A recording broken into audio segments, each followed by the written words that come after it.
Hola hermanos, ¿qué tal? Aquí estamos en esta tercera semana de formación, en este nuestro curso sobre la vivencia de la castidad consagrada y la fraternidad. Espero que hayan podido ir leyendo, acercándose a los textos que he podido compartirles. Como saben, nuestro punto de referencia pues es el artículo de la doctora Luisa Safiotti y mi intervención en estos videos es tratar de ayudarlos a hacer una lectura, a tratar de cuestionar, interpelar, a mover a la reflexión sobre los contenidos que muy bien ella pues ha plasmado y sobre los que estoy insistiendo y doy algún otro material para poder profundizarlo.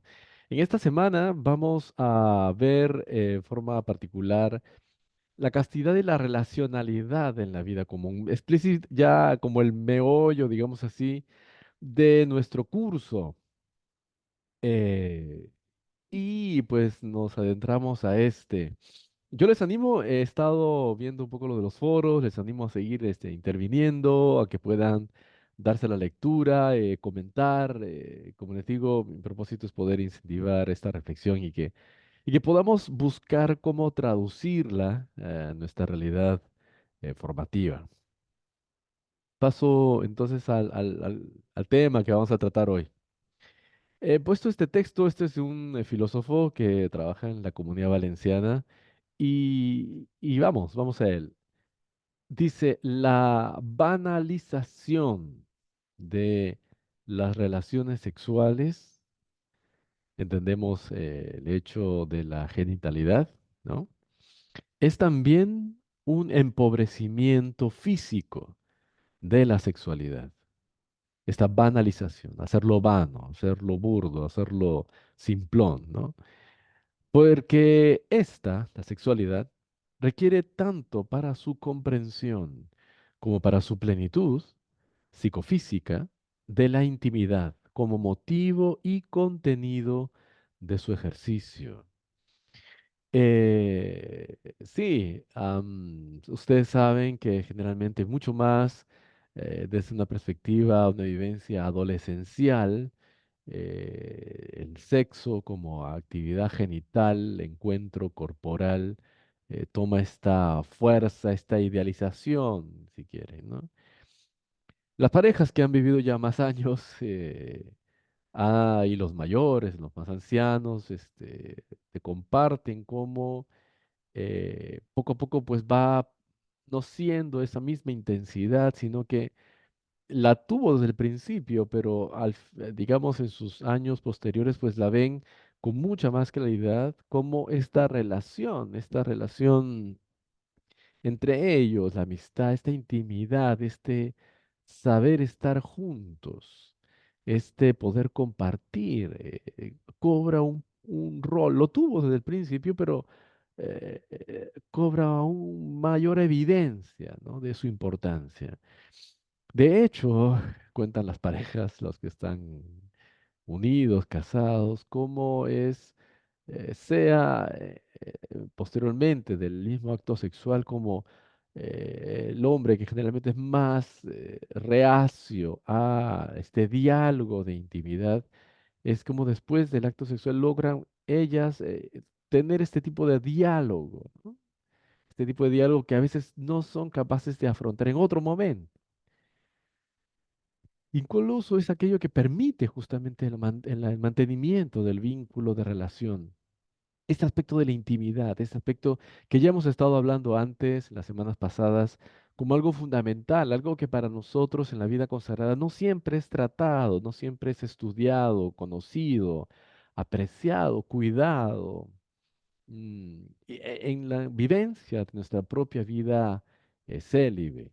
Y viene evidentemente por eso la pregunta, ¿no? ¿Qué es para nosotros la castidad? Y yo les diría que no hay que dar por descontado que sabemos ya que hemos hecho un voto y todos nosotros que estamos en este curso, pues votos solemnes de castidad, pureza y obediencia, pero no está dicho que sabemos a ciencia cierta todo lo que eso que significa. Sí, podremos dar, y yo estoy seguro que todos ustedes también, una respuesta teológica de esto. Pero ¿qué significa a nivel de intimidad? de la vivencia. ¿Qué características tiene la vivencia, la intimidad en el que vive en celibato a nivel de relacional? ¿Qué tipo de relación es la que se establece con otros hombres, con las mujeres? Eh, ¿Cómo es vivida, por tanto, de hecho, ¿no? Y por tanto, si no tenemos en claro, como acá les coloco un poco, ¿no? Si no tenemos en claro qué es ella misma, cómo aprender a vivirla. Y ahí está el punto justamente interesante que yo te invito también en este momento a pensar, ¿no? O sea, no solamente que el concepto, que generalmente es teológico, sino todas estas otras áreas que involucra la vivencia de la castidad, socialmente, relacionalmente, a nivel de intimidad, a nivel de afecto. eh, sí, porque a nivel teológico, pues más o menos lo sabemos. ¿Y cómo educo hacia ella? ¿Cómo yo he aprendido a vivirla sanamente? ¿Cómo puedo ayudar a otros a vivirla también sanamente, adecuadamente? ¿Tienes ya una respuesta? Vamos a seguir avanzando. No espero responder absolutamente todas sus preguntas, pero como les decía, es mi propósito poder cuestionarnos, porque tenemos que llegar a una respuesta, ¿verdad? El objetivo de esta semana es justamente, pues, aquí pongo una foto de los hermanos que hasta hace poco, pues, hicieron sus votos solemnes también. Entender la castidad consagrada, sus obstáculos, su relación con la historia psicosexual y nuestra espiritualidad relacional. De hecho, esta particularidad de la castidad y lo que implica, lo hablábamos antes, ¿verdad?, sobre lo que es la historia psicosexual y cómo esta tiene que ver con relación, tiene que ver cómo he vivido yo mis relaciones, cómo éstas han sido, cómo se han dado, cómo me han afectado, cuánto están afectándome aún y cómo a través de ellas yo mismo me relaciono, acompaño, educo. Vamos ahí, vamos al siguiente punto. Vamos a un texto, este es de Vida Consagrada, la obra, el texto pontificio de Juan Pablo II, y nos engloba cómo la iglesia entiende nuestra castidad. Dice, la castidad de los célibes y de las vírgenes en cuanto a manifestación de la entrega a Dios con corazón indiviso es el reflejo del amor infinito que une a las tres personas divinas en la profundidad misteriosa de la vida trinitaria. Un amor testimoniado por el Verbo encarnado hasta la entrega de su vida. Amor derramado en nuestros corazones por el Espíritu Santo. Un amor que anima una respuesta de amor total hacia Dios y hacia los hermanos. Por tanto, en la castidad nuestra se expresa el amor intratrinitario, ¿no? Un amor de entrega, un amor de totalidad, como nosotros somos, como en ella se da esta totalidad hacia Dios y hacia los hermanos, ¿no? Em, y suena muy bonito y lo entendemos también así, ya que yo resaltaría esta palabra totalidad, ¿no? No es un aspecto aislado de nuestra vida, de nuestra personalidad, la que se entra en juego, sino que abarca nuestra humanidad entera. Esta es una de las características justamente de los votos de consagración religiosa, abarca nuestra vida, así como la obediencia abarca nuestra vida entera, la pobreza en esta confianza absoluta en nuestro único bien, el Señor, y la castidad como el gran amor de nuestra vida involucra la totalidad de nuestra vida y de forma especial, obviamente, la castidad. Para amar a Dios y para amar a todos los seres humanos. Pero vayamos un poco más allá, vayamos un poco más allá. Y quiero aquí citar igual a un gran profesor, el Amadeo Cencini, muy conocido de muchos de ustedes seguramente, también fue mi profesor hace muchos años, y él hace algunas indicaciones más precisas que creo que nos ayudan también a entender. Dice él en este texto de virginidad y celibato que he colocado también como texto anexo en estas semanas, y creo que en esta semana justamente, Dice que ser vírgenes por el reino como consagrados, consagradas, significa amar a Dios por encima de todas las criaturas, con todo el corazón, con toda el alma y con todas las fuerzas. Amar a Dios así. ¿Para qué? Para amar con el corazón y la libertad de Dios a todas las criaturas, sin ligarse ni excluir a ninguna, sin proceder con criterios electivos, selectivos del amor humano, sino por el contrario, amando en particular a quien se siente, a quien siente la tentación de no sentirse amable o de hecho no ser amado. Rescatar algunos puntos interesantísimos de lo que dice el padre Amadeo.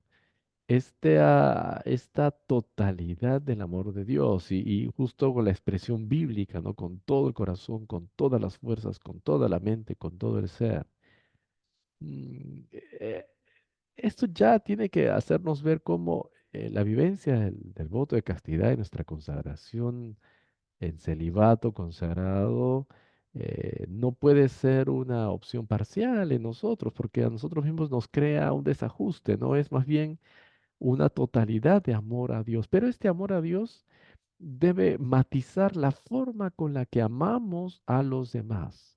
Ilumina, nos recrea, nos capacita, nos transforma. Esta recepción es del amor de Dios para poder amar así a los demás con el corazón y con la libertad de Dios, dice, que no elige, excluye. No, a veces humanamente nosotros podemos decir, yo quiero a quienes me quieren y no quiero a los que no me quieren, ¿no? A los que me hacen mal, casi instintivamente lo hacemos. O preferimos a unos para no preferir a otros, ¿no? Eh, Aquí, en cambio, se nos está hablando de este no ligarse y que no excluye, ¿no? Incluso habla de un amor preferencial. Esto lo hemos escuchado muchas veces en América Latina aún más, el amor, la opción preferencial por. Es el amor de Dios que se da a todos, pero efectivamente se está hablando aquí, se ha dicho teológicamente, se dice también en esta parte relacional y afectiva, hay un amor preferencial. El Evangelio, como el mismo Jesús, tendrá un amor preferencial por los pobres, dice el texto aquí de Amedeo, pues de los que no se sienten amados, o de hecho no lo son, por otras personas, pero sí por Dios y por tanto también sí por nosotros. Aquí ya hay un aspecto interesante, hermanos. Hemos sabido distinguir nuestra forma de amar, no el hecho de amar, sino la forma de amar como una forma de amar al estilo de Dios? ¿Y cuál es la forma de amar con parámetros meramente humanos? ¿Hemos sabido distinguir ambas cosas? ¿Cuánto sí, cuánto no? Sigamos. Un amor, y aquí tomo, es igual siempre este texto de virginidad y celibato de Cecchini, que como les digo está colgado, pero tomo aquí de referencia un texto de Raniero Cantalamessa, el predicador del Papa, un padre capuchino, ahora ya cardenal, que dice una cosa muy interesante. El corazón indiviso es algo bueno, con la condición de que ame a alguien. Es mejor un corazón dividido que ama que un corazón indiviso que no ama a nadie. Esto sería egoísmo indiviso, tener el corazón lleno, pero del objeto más contaminante que existe, nosotros mismos. De esta especie de vírgenes, o de célibes, de consagrados, podemos decir, no es infrecuente. Se ha dicho, como no son del hombre, creen que son de Dios. Como no aman a nadie, creen que aman a Dios. Interesante. ¿Cómo es la vivencia de nuestro celibato que pueda expresarse como una cosa hasta teórica, abstracta, no real, por decirlo así, de un supuesto amor de Dios cuando no se ha expresado en un amor a alguien? Es muy fuerte esto y muy duro también. cuestionador. De hecho, lo dice San Juan en sus cartas, ¿no? El que dice que ama a Dios y no ama a su prójimo es un mentiroso, lo dice con mucha fuerza el apóstol, lo dice la Escritura. Entonces también está hecho como nosotros, este amor celibatario al estilo de Dios, con la libertad de Dios, ama, efectivamente ama. Es decir, mm, crea un vínculo. Mm, Es interesante de ver que estamos llamados a amar a todos, pero seguramente no a todos en la misma intensidad. Amar a todos, pero seguramente no con el mismo grado de intimidad. Amar a todos, pero seguramente eh, con amor preferencial. ¿Cómo vives tú? ¿Cómo lo has sabido identificar? ¿Cómo educas hacia esto? Eh, Creo que es súper interesante el ponernos a pensar en esto. ¿Cómo? Porque al final nuestros hermanos, nosotros mismos, nos vemos en estas situaciones. ¿Cómo en el día a día resolvemos estos temas? ¿Cómo afrontamos este tipo de relación? ¿Cómo decidimos amar?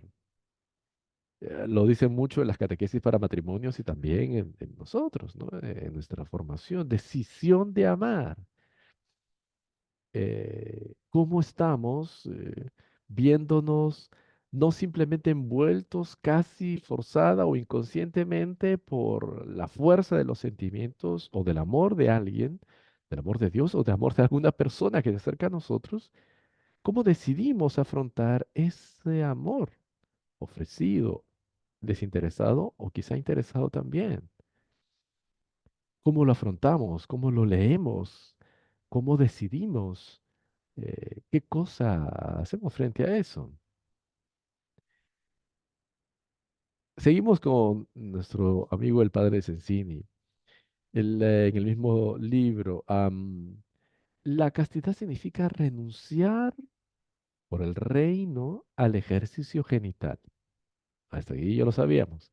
Pero esto no significa renunciar al fin natural de la sexualidad, con su triple función fundamental. Estas son hacia la relación, hacia la alteridad y la fecundidad.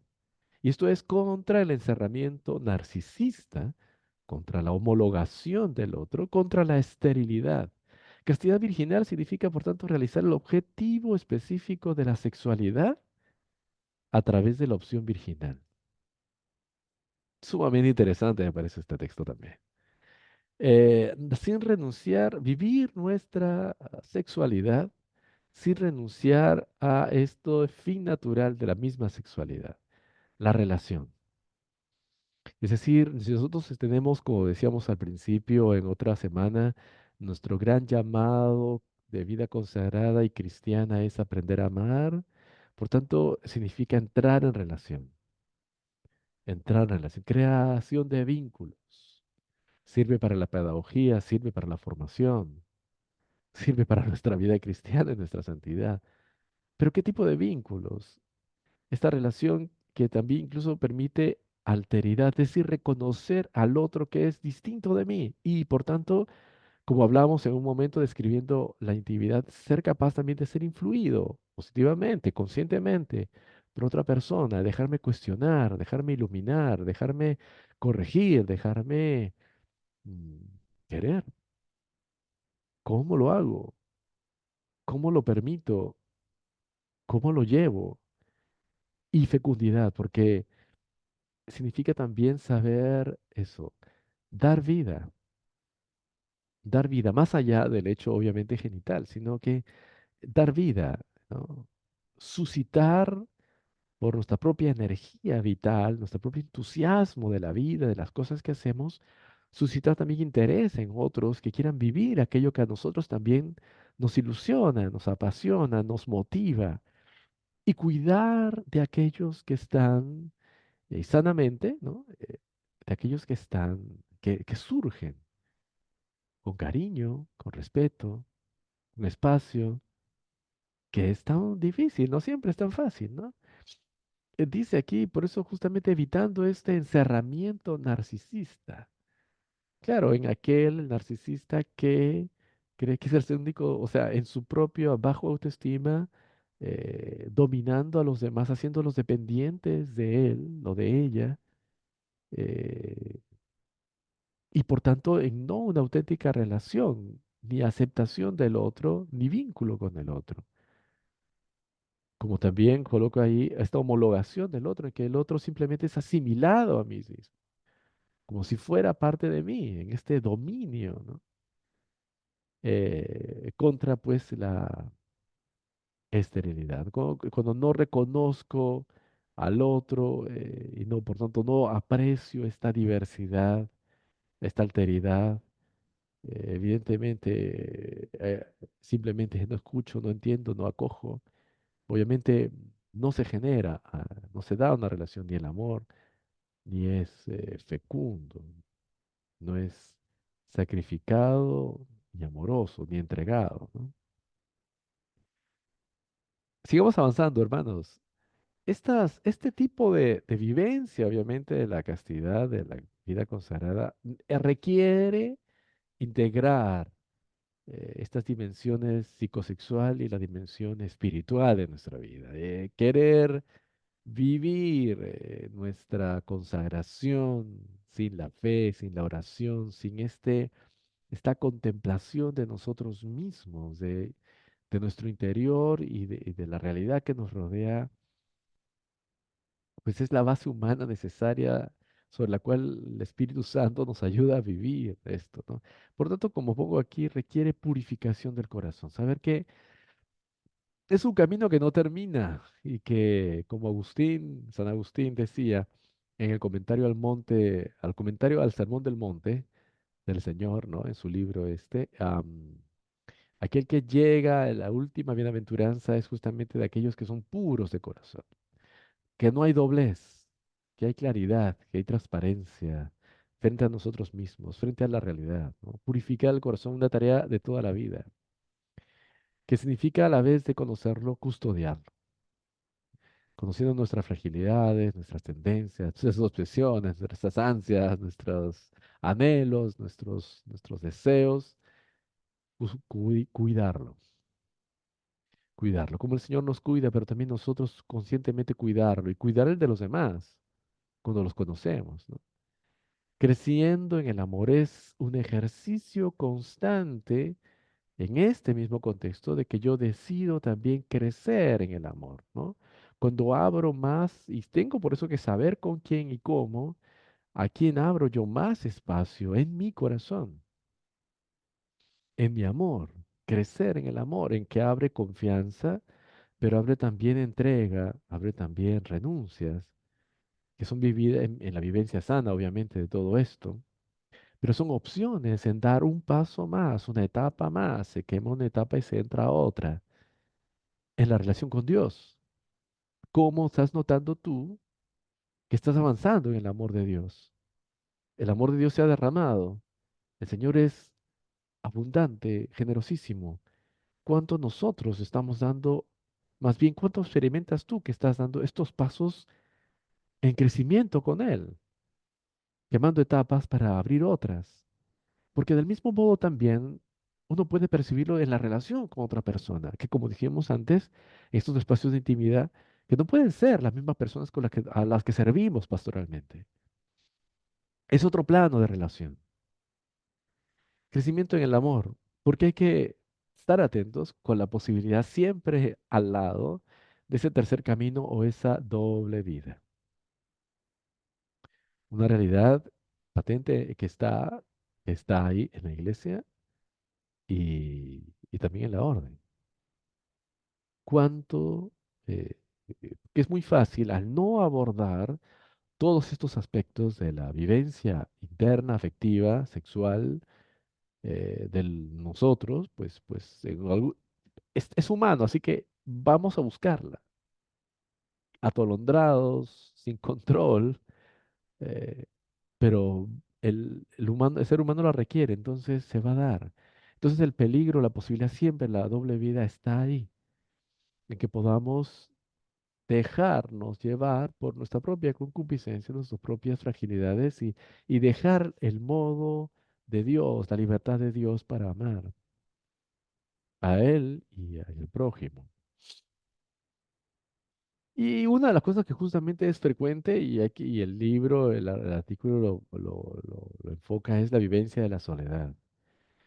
Una soledad que puede crear efectivamente este desaliento, es esta soledad que no nos permite almacenar correctamente lo que vamos viviendo. No saber, yo pongo aquí un poco en general, manejar estos espacios de apoyo. ¿Cuántas veces, como les decía en algún momento, hemos olvidado, dejado de lado nuestro confesor, algún confesor, a una persona concreta con la que volvemos una y otra vez? Director espiritual, un acompañante espiritual, alguien con quien podamos compartir lo que pensamos, sentimos, vivimos en nuestra vida. Una soledad en la que permitamos no nos permitamos ver totalmente solos, sino que está habitada, está en esa soledad está el Señor, es aquel que nos espera, pero a veces nosotros envueltos en las cosas que hacemos no lo queremos ver, lo evitamos, no estamos dispuestos a dejar a callar todas las demás cosas para entrar en el contacto con el que habita esa soledad, ¿no? Hay muchos riesgos, eso, pues surge justamente, pues la actividad sexual, surge compensaciones, tanto a nivel sexual, a veces a nivel lúdico, los juegos de azar, la bebida, el alcoholismo, las drogas, los vicios, como una forma de llenar esos espacios que se perciben vacíos, ¿no? Se rompen barreras con nosotros mismos rompemos barreras y rompemos con barreras con otros, no respetando, no cuidando, no atendiendo el espacio también y la vivencia de la otra persona porque estamos ensimismados en nosotros mismos y por tanto también cayendo pues en la tristeza, con signos depresivos, en la ansiedad, con perjuicios con la salud, el exceso de comida o tantas cosas más. Es un reto, efectivamente, esta vivencia de de nuestro celibato. Un elemento, obviamente, que surge, pues, es la posibilidad también de enamorarse de otra persona, ¿no? Importante es, por eso, saber escucharnos, tener conciencia de nuestros propios sentimientos y pulsiones. eh, eh, Estar como despiertos, ¿no? Dice la escritura, no dormidos, sino despiertos, en vigilia, pero no ansiosa, sino aquella que sabe percibirse, ¿no? Sabe darse cuenta de lo que está pasando en el propio interior, ¿no? No es un extranjero frente a sí mismo, ¿no? Es como esa parte del mismo Agustín que habla sobre este texto del tarde te amé, ¿no? He aquí que tú estabas dentro de mí, yo en cambio estaba fuera de mí. Para afrontar, obviamente, esta cosa no es que hay receta mágica, pero obviamente hay elementos tradicionalmente válidos, ¿no? Está, por ejemplo, los límites que nosotros mismos colocamos. Hablábamos antes, esta gradación del amor, de la intimidad, el hablar de lo que está sucediendo, el tiempo, el saber que también hay momentos en que está mucho más fuerte los sentimientos y saber también que es ese momento fuerte, ¿no? Intenso, que es sentimiento y así como ha venido también puede bajar, ¿no?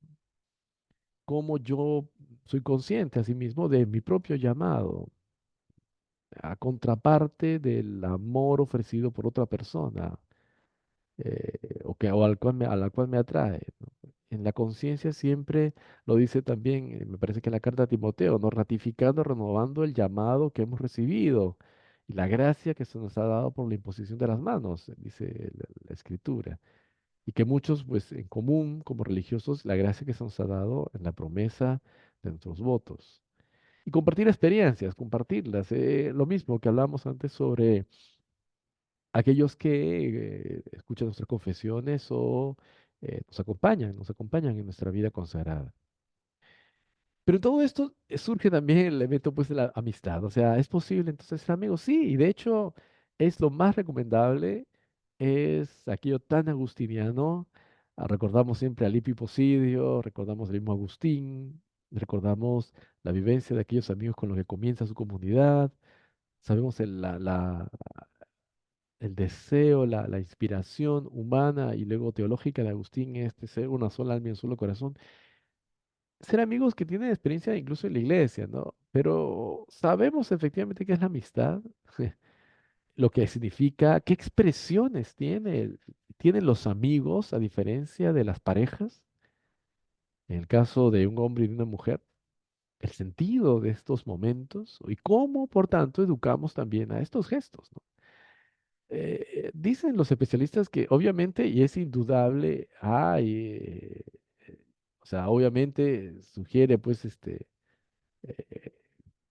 hay que estar abiertos a la amistad que son entre los hermanos, obviamente, de la comunidad, puede haber con los laicos, y puede darse la amistad también entre un hombre y una mujer, por supuesto, sin que se lleguen a enamorar. El enamoramiento es posible que surja, pero es también posible de que se dé una amistad que respeta, que atiende la propia vida de consagración. Ahí, como pongo aquí en la imagen, pues vemos a Juan Pablo II, a la Madre Teresa, a ambos santos, una clásica también como en otros, solo por colocar estas imágenes, San Francisco y Santa Clara, y así hay muchos más, ¿no? Fundadores, etcétera, etcétera. Eh, no es fácil, como todo.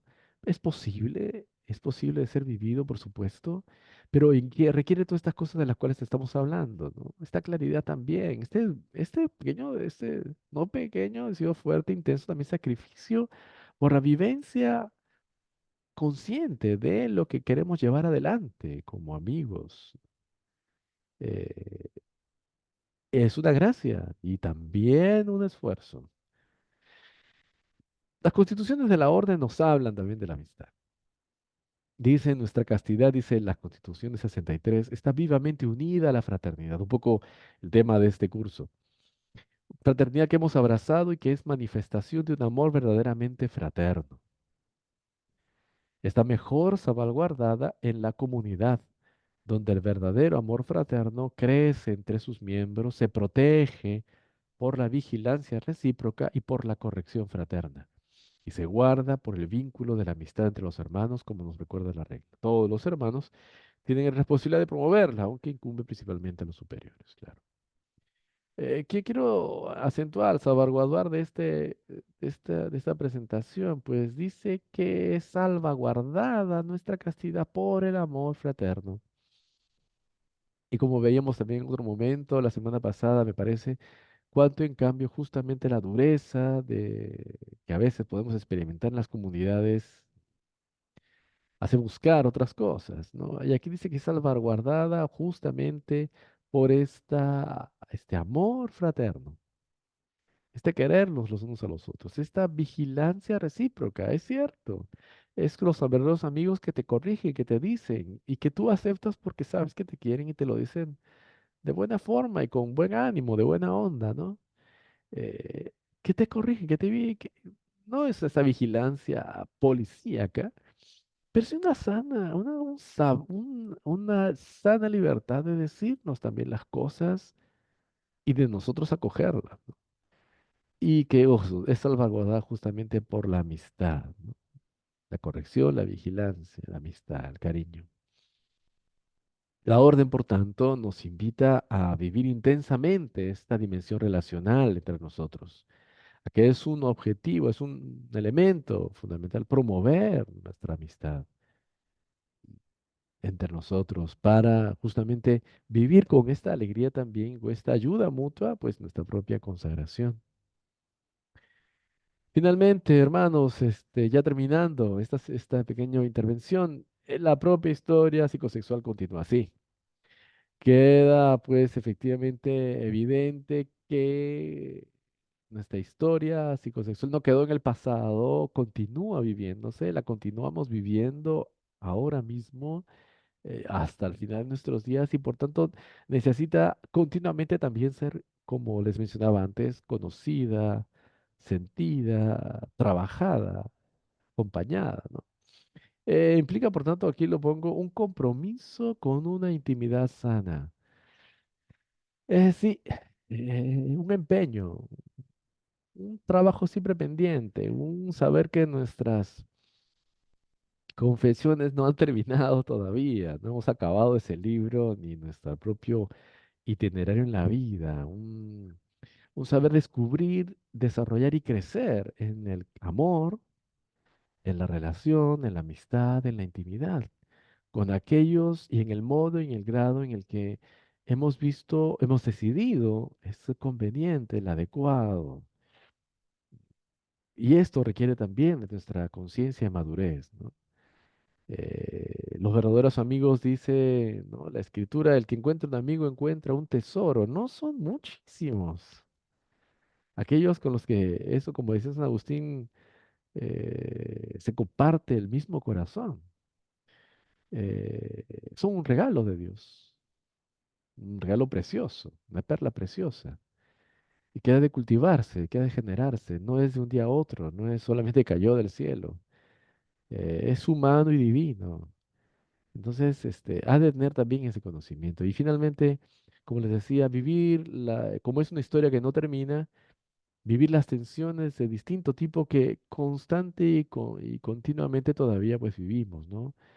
Nuestros propios procesos de desarrollo, nuestros propios procesos humanos de desarrollo, no es lo mismo cuando estábamos en la escuela, en el colegio, en el bachillerato, en los estudios, cuando teníamos 20, 25, 30, 40, 50 años. Cada etapa tiene su reto, su proceso, su experiencia y saberla gozar, disfrutar, aprender a tocar, ¿no? Dándole gracias a Dios y también, también entrando en ella, ¿no? También en, los retos de desarrollo, los retos culturales, de adaptación, de encuentro intergeneracional, los retos emocionales de aquello que vives, te asusta, temes, afrontas, superas, ¿no? Los retos éticos, las pruebas, decisiones que asumes, las responsabilidades que asumes, los retos de salud y de integración en todo tipo de comunidades, ¿no? En tu propio país, en otro, etcétera. Hermanos, finalmente, entonces, queda claro que la gran herramienta formativa, y aún más en este aspecto de la vivencia de la castidad, del celibato consagrado, la gran herramienta, ya lo dicen en las escuelas, ¿no? Con referencia a los profesores, la gran herramienta formativa somos nosotros mismos. Es nuestra personalidad, cómo se ha ido, la hemos ido labrando, con nuestra forma de ser, nuestra presencia, ¿no? Lo pongo aquí. La persona del formador y la misma tónica de la comunidad formativa es la gran herramienta formativa en todo esto. ¿Cómo estás siendo tú herramienta? ¿Has decidido qué tipo de herramienta quieres ser? ¿Cuáles son tus mayores cualidades que tú aportas en la comunidad formativa? Cómo se complementan entre los que son el equipo formativo. Y eso es lo rico de la formación, de que no solo sea un encargado frente al equipo, frente al número de los jóvenes o los candidatos que están contigo, sino que haya una comunidad. Eso es lo importante en los jóvenes, que los candidatos experimenten no la persona sola del formador, en una visión anticuada y realmente de la formación, sino la experiencia de la comunidad, que puede estar haciendo un apostolado, pero que enriquece los momentos formativos, la vida diaria, y cómo cada uno puede aportar desde su valor complementario entre ellos. ¿Qué herramienta formativa has decidido ser, han decidido ser como comunidad? Y mucho más en todos estos aspectos de los cuales pues estamos hablando. Queridos hermanos, gracias por su paciencia y animarlos simplemente a que continúen aprovechando el material que tenemos, que lo puedan leer, por favor, los animo. Estos textos son muy válidos y tenemos que generar respuestas para los jóvenes que cada vez más pues se encuentran con nosotros y esperan también de nosotros una formación acorde a lo que viven y a estos tiempos. Que el Señor los bendiga y nos seguimos viendo. Adiós.